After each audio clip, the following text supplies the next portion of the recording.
Find something new in something used. That's what Secondhand Sunday is all about. The biannual event's fall edition takes place this weekend, and organizers say it's a simple concept that could help with a big problem. We have an issue with waste as a community, as a country. The city of Toronto has a goal of zero waste, so we want to contribute to that as part of as Torontonians. And for those of us concerned about the future, about climate change, about the number of items that are headed to landfill, it just made a lot of sense. Secondhand Sundays are held on the last Sunday of April and September to coincide with spring and fall cleaning. A lot of us leave gently used items out on our stoop often to share with our neighbors.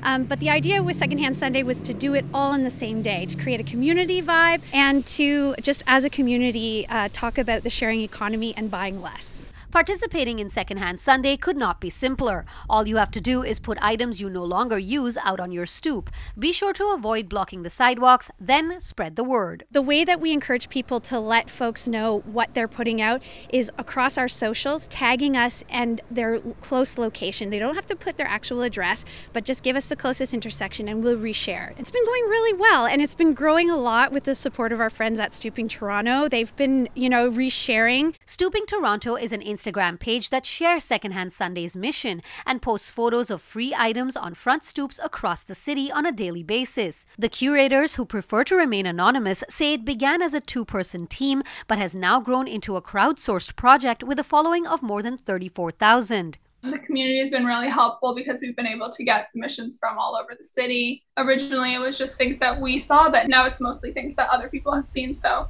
it's been able to have a much bigger footprint across the city. So it's nice to see that smaller things or things that maybe people wouldn't see as much on quieter streets and things are getting picked up, when I think that without the account, they might be more likely to get thrown out. The account also often posts stooping successes, where people share the items they scored for free, which they say also encourages others to consider secondhand first.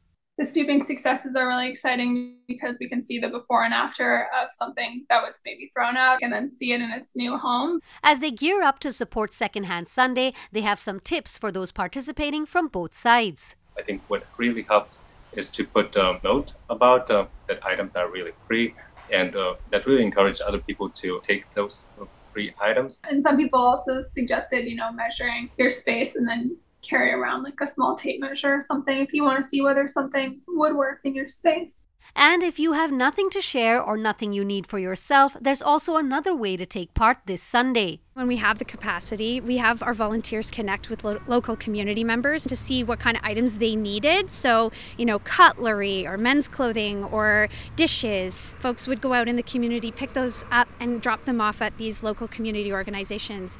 And that's also a way you can be involved in Secondhand Sunday, is to be one of those great folks. For more about how you can get involved in Secondhand Sunday, you can go to our website, citynews.ca.